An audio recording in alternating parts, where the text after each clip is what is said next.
Sometimes it's helpful to hear success stories. We know that raising kids is a marathon. It's not a sprint. And that means that our success stories occur millions of times while raising our kids. Sometimes, when challenges are significant, we need to dig even deeper to find the wins along the way. Today's guest tells her story of raising a child with cerebral palsy. She learned to celebrate along the way, listen to the therapists, follow the lead of her heart, as well as listen to her son. In doing so, they found success. Her son went from nonverbal to verbal to even speaking on a podcast. Remember, parents, life is a journey.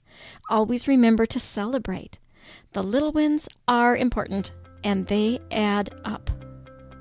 I know you will feel so encouraged and enlightened by this conversation. So grab a cup of coffee and relax if you are able.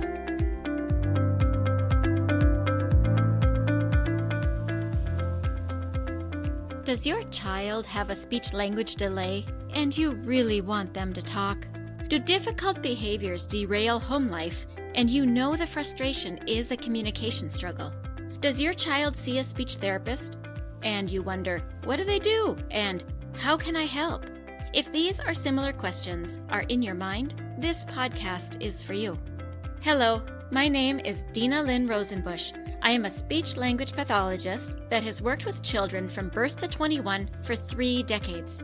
And in my classrooms, I see you wanting to connect with the heart of your child, but their speech and language skills create a barrier.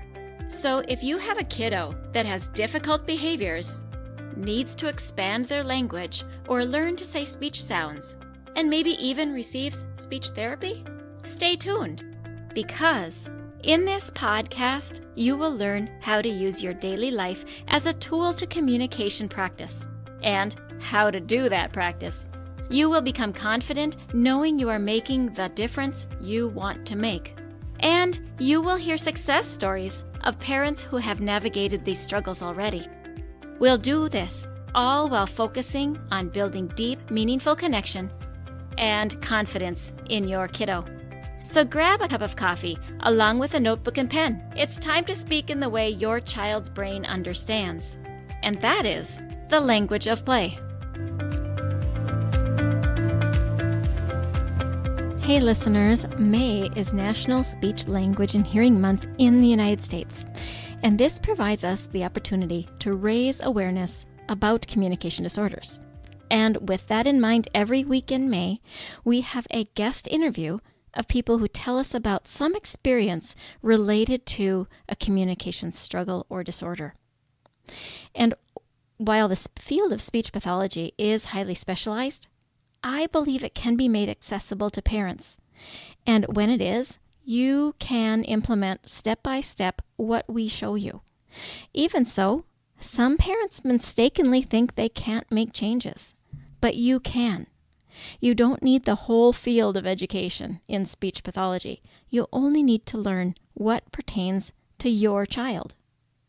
However, some of you will not have an SLP accessible to you. This is a large part of why I started this podcast. By working side by side, whether your child has a delay or not, I can give you the specific skills you need so you can help your child make the changes you've been hoping for. Plus, your child can make quicker progress when you implement skills in the order that your child needs them. And that is a common skill among SLPs. That's what we do. If you have been concerned about your child and would like a conversation, email me at hello@thelanguageofplay.com or click in the show notes and we can set up a consultation. Now, before we begin this episode with Marsh Naidoo, I want to publicly congratulate her as she walks the stage graduating with her PhD this month. Way to go, Marsh. Congratulations on completing your hard work. And so the release of this episode is also in time to honor you and your achievement of your doctorate degree. I am so proud of you. And this is a big accomplishment, and I am honored to celebrate it with you. All right, let's move into this pre-recorded interview. Marsh Naidoo is a physical therapist and a parent to Killen, a 12-year-old teen with cerebral palsy. She founded a nonprofit digital platform to empower, connect, and educate parents raising children with disabilities. She hosts Raising Killen podcast, and she has 2 self-published books.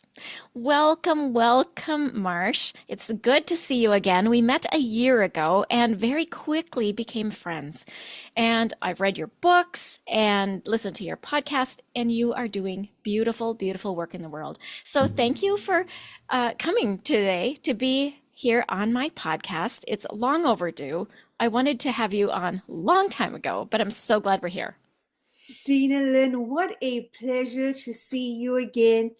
As you said, it's been a year since Podfest Global, and I am so excited to be on your podcast today.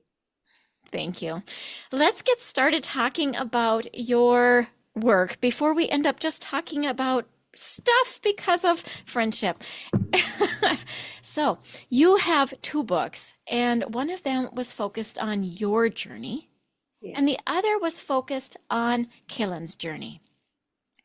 So, let's start from Killen's perspective. What was the motivation to write his book?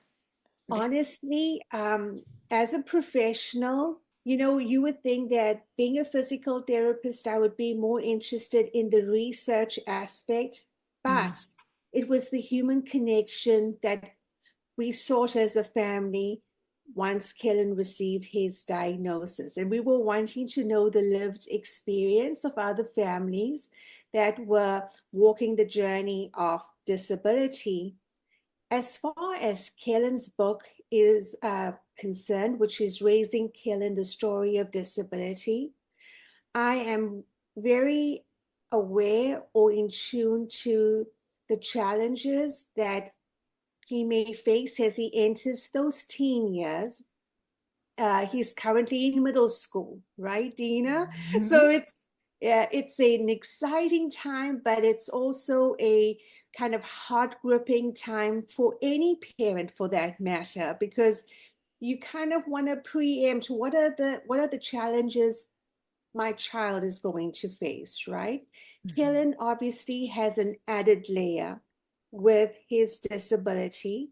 Um, mhm, so for me, developing his confidence and self-esteem and having him acknowledge his disability as part of his identity is crucial. mhm, In other words, accepting his disability for one, and being honest and open, because Kellen's disability is apparent. He ambulates with a pair of crutches in short distances and uses a wheelchair for long distances.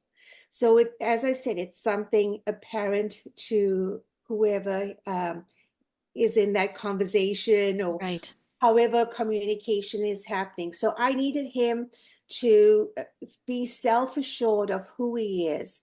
And obviously, I mean, I'm taking on that role right now, but I'm also well aware I'm putting in perhaps the first building block. But I'm also aware that I have my limitations as a parent. I'm not a professional.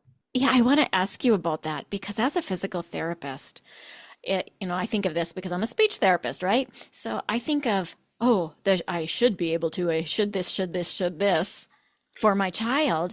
And yet the parent part of you that comes from your heart, from your love, from your wanting everything for them is, I don't want to say overshadowing. I don't know what the word is, but it is so much more encompassing than the professional work that you do. So even though we love our students, we love our clients that we work with, and we truly do, we develop that relationship with them that we want the best for them, there is a different part of you that activates the mama bear part of you when it is your child. So how do you navigate this desire and the shoulds of your profession with the mama bear in you as a mama? I think, it's been difficult, to be honest, but I kind of try and keep Kellen central to the picture. with the understanding that I'm his mom first. Mhm. And yes, there are those innate kind of survival and basic instincts of this is my child, and there's nothing in the world that I wouldn't do for him. However, I need to recognize my limitations.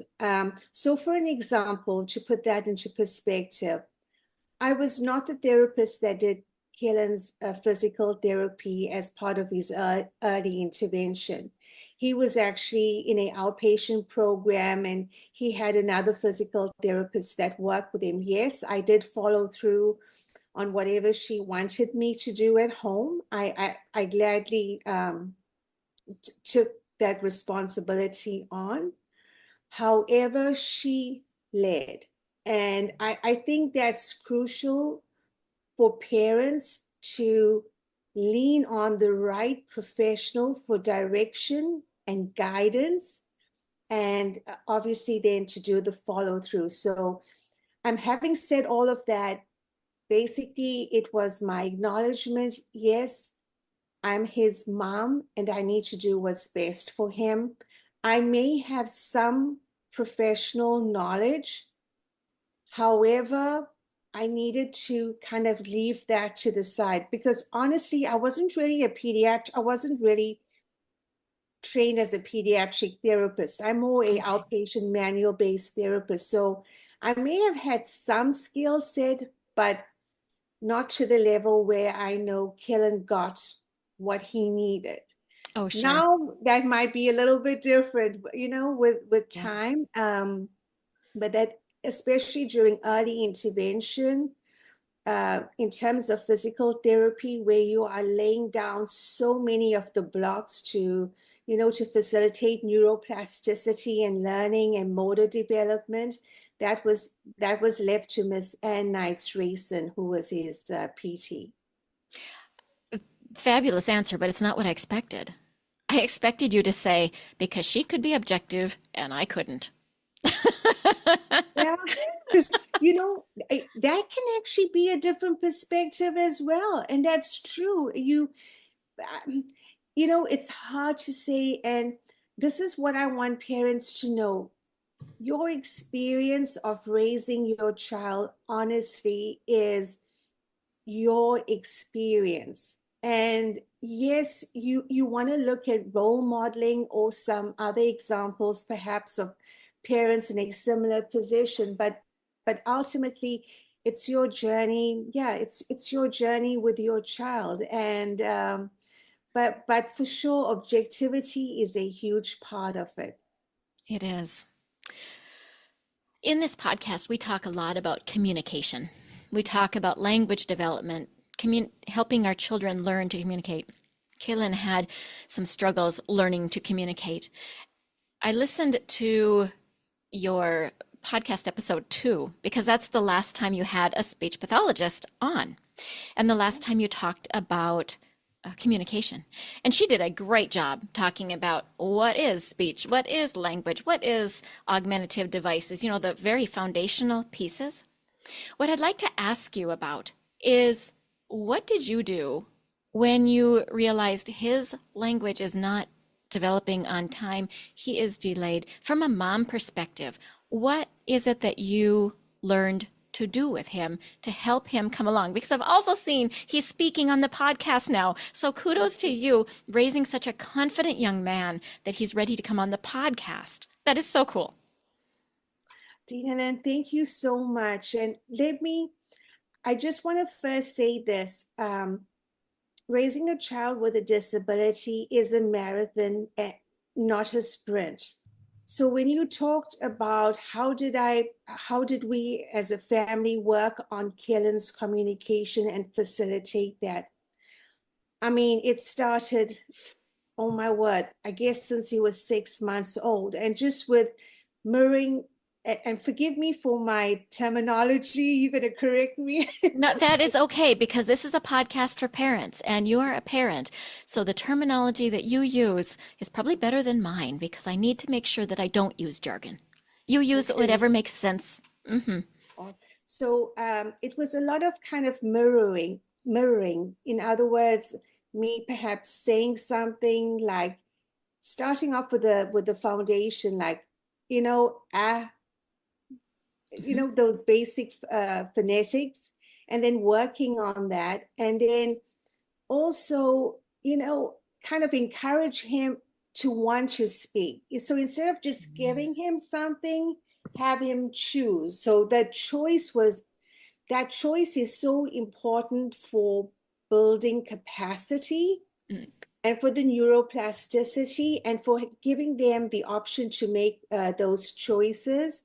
Um, I think reward as well really helped in those early years, before that motivation, self-motivation kicks in.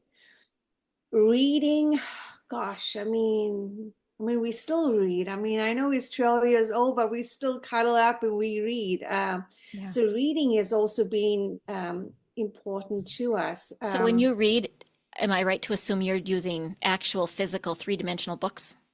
Yes, yes, yes, That's a difference nowadays. yes, So I need to check in because that being able to cuddle up and reference in a book is very different than the experience of the screen. yes. And I think I don't just to like increase that multi-sensory experience of making it more tactile. Look, Kellen does have issues with tracking on page. We're now doing chapter books. So yes, he's 12, but I would say he reads on a grade 4 level. So, but Still good. the tracking is important, and I may, or he may still want to, use a finger so that his eyes can follow through on sentences. It's not an issue with larger print books, but fine print books or smaller print, I beg your pardon, is certainly more of a challenge.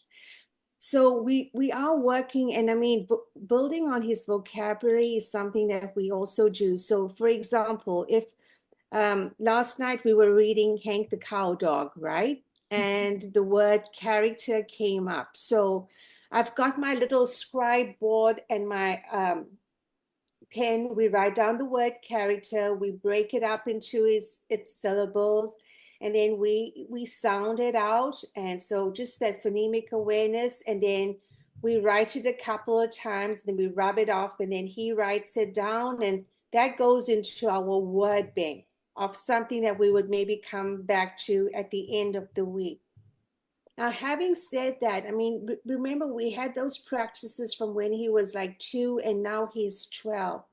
That kind of gives you a gauge of how long it's really taken to get to this level. So all I want parents to know is, I know it seems overwhelming and this huge boulder that exists. However, you can break it down step by, you truly can break it down step by step. And that's where your interaction with your speech and language pathologist or your PT and your OT is so crucial, because they can kind of guide you as you navigate through.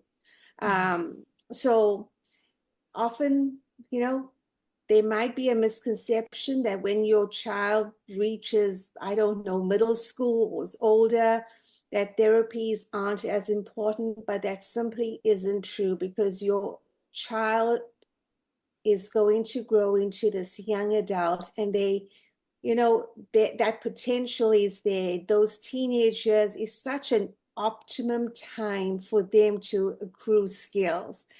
So just keep on going. Draw on those resources, um, and just keep on doing the work. It's repeat. The repetition is what's key. Hmm. Yeah. What I heard you say that you did to help communication, just to highlight, you said you did mirroring. So when you're talking starting at 6 month old, you open your mouth in an ah. The child opens their mouth and they may or may not say ah, but the babies, they mimic, they imitate. And that would be them mirroring you, and you doing what they do is you mirroring them. So there's your baby days. As they got a little bit older, I heard you say choices. So that forces the communication. They want to drink, but then rather than you give the drink, you're giving a blue cup and a red cup, and they must make a choice. And that's cognitive, that's the thinking capacity, and that's also word formation, isn't it? And Yes. it's a language where they're reaching with their body, which would be like a gesture for the communication. So we've got those. You mentioned reward, because initially there's no intrinsic motivation. So it's on the outside, it's extrinsic. So they're getting the motivation from the reward, and eventually the inside of them will want that communication. And then the fourth thing you said was books. So you're snuggling up, you're building that connection with your child, and language is becoming fun. You're getting the two-dimensional in the book related to the word that is in their mind. So we're making a connection between the image that they see in 2 dimensions to the word that you said and what they've processed then through their hearing, and they're making those connections. Then I heard you talk about after that, they get to that point, because that is all in the toddler years too. We're building language with books, but books were the part that it sounded like you continued. As Yes. you continue with the books, now you're doing the foundations to reading. And I heard you talk about that right from the beginning with phonemic awareness.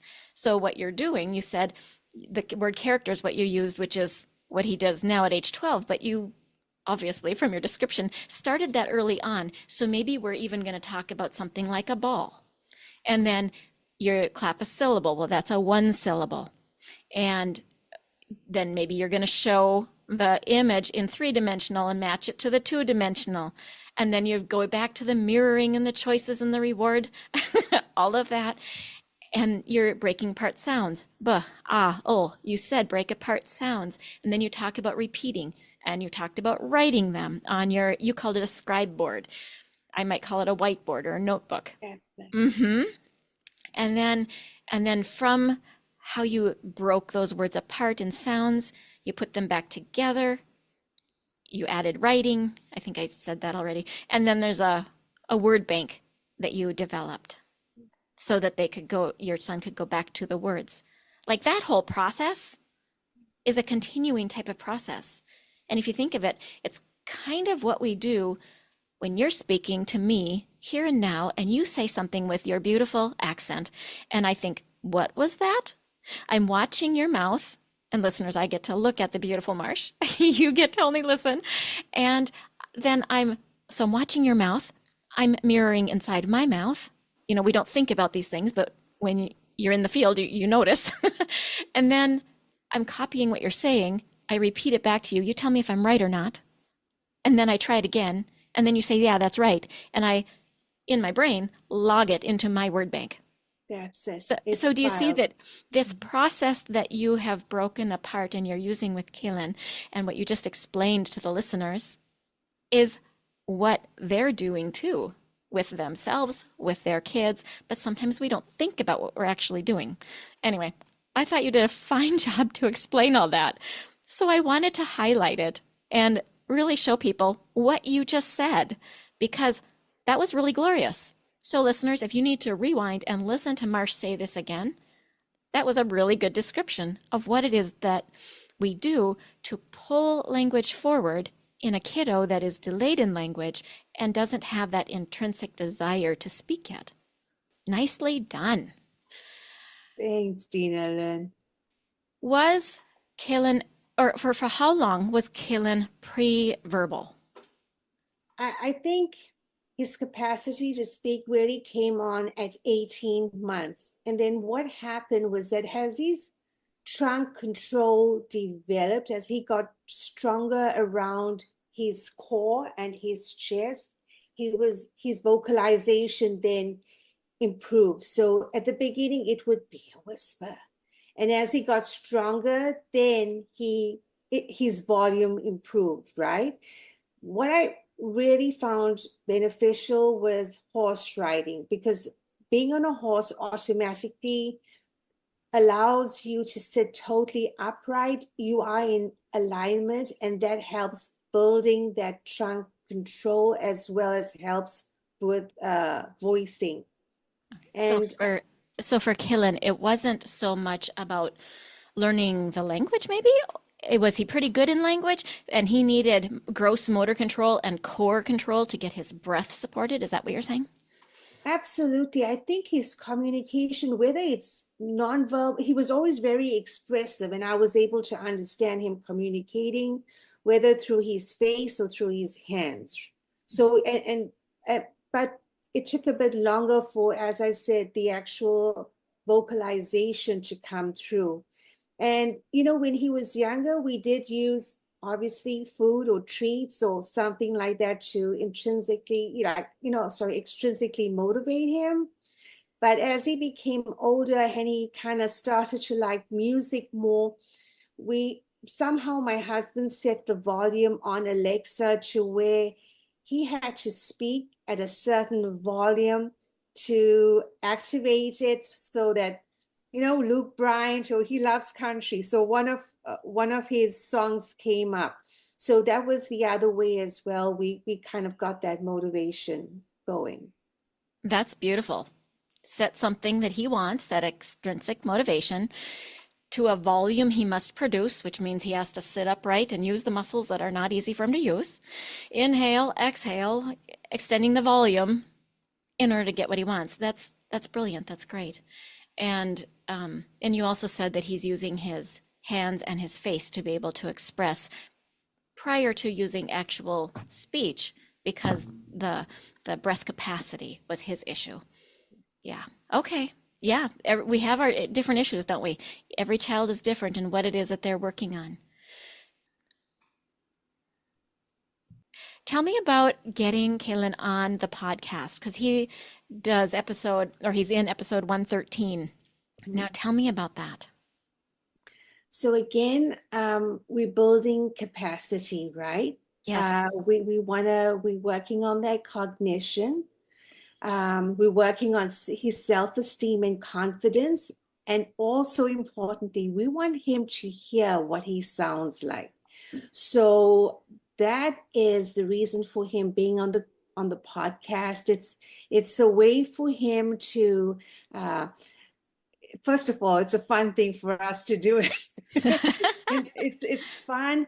And it is so crazy going back and listening to that episode a year later and Mm. comparing it with something that might be done recently. That's kind of like a benchmark in some ways. Parents, I know you may not see those big wins um, on a fast and furious pace, but progress is to be made. So us going back a year later and listening to that episode 113, which reminds me we got to do another one soon.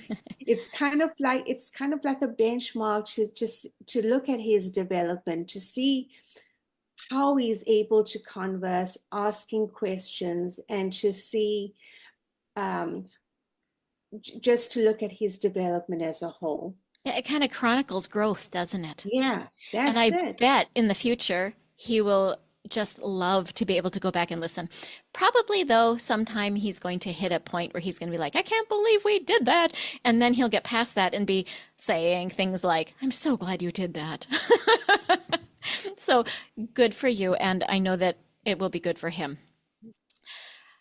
Let's talk. And listeners, I'm going to link those episodes from the Raising Keelan podcast in the show notes. Both of the one, episode number 2 on the speech and language, done by, who was it? Angie Angie Brasher. Brasher. Yeah, another speech pathologist. She just did a nice job explaining the foundation of speech and language and what augmentative devices are. So if you are using a system to help your child learn to speak that is not through their speech, that is also touched on in that topic beautifully.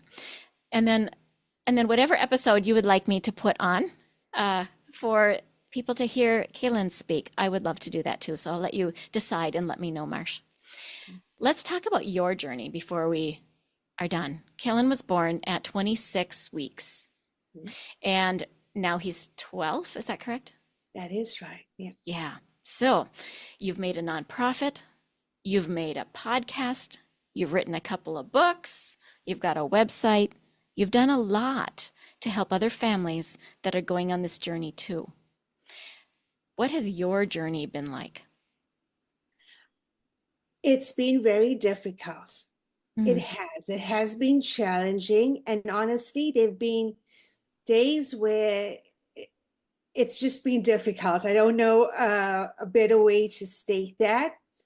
However, there have been days where the cracks of light have been come through. Um, the reason or the motivation for me putting this information together, honestly, it's a creative process. And it's a way that I feed myself um, in a positive, in a positive way.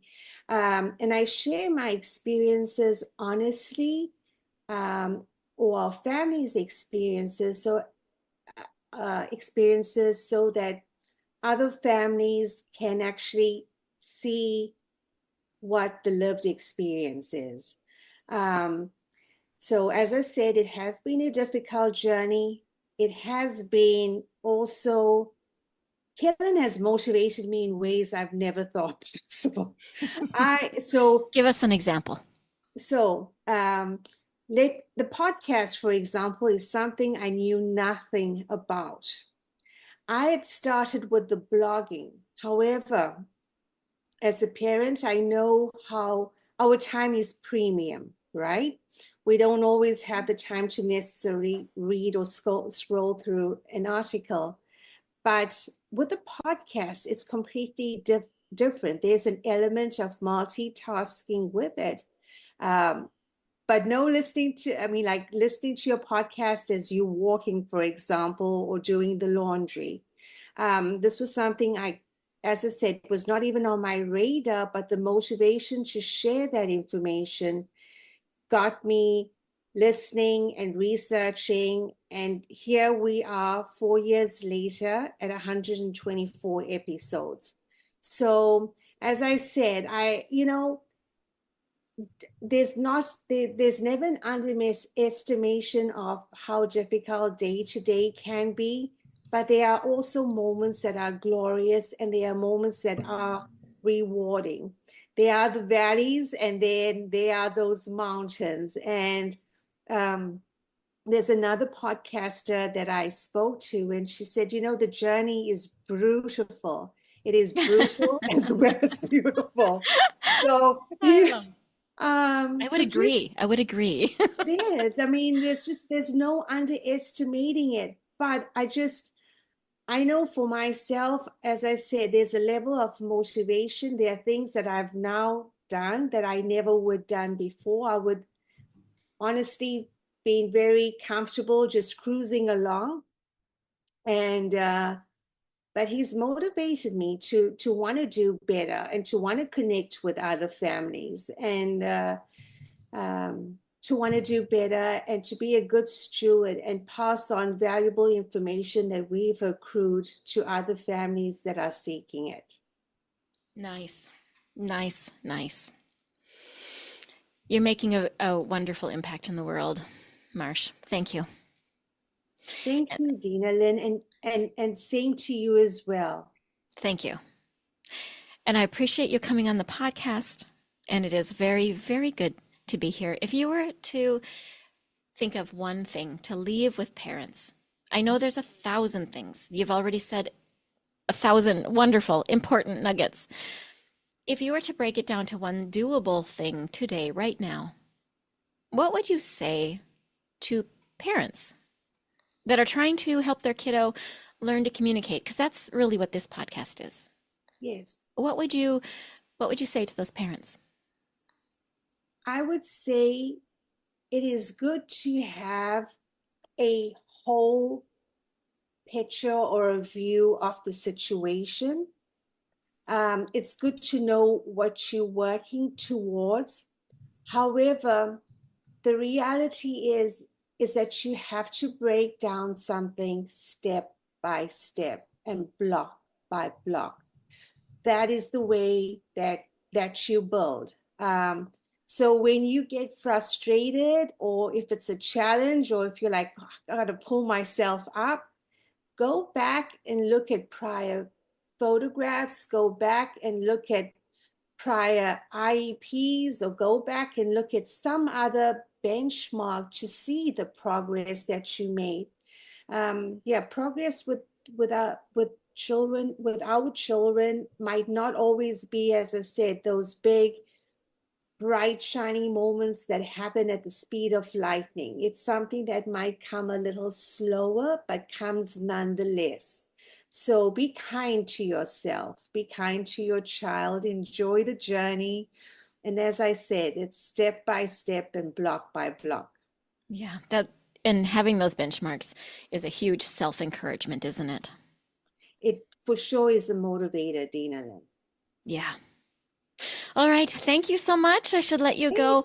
Thank you. Thank you. I appreciate you being here so much. It's lovely to Dina see you Lynn, again. And you too. And what a pleasure. And kudos to you for the great work that you are putting out and the impact that you're making. And you know what? That's what it's all about. So thank you for having me on your podcast. You're welcome, and thank you. Hey parents, I hope you found this episode helpful.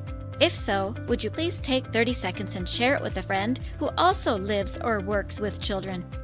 I would really appreciate it if you would leave a quick review for the show on Apple Podcasts. I read every review, and it lights me up to know that this show is making a difference.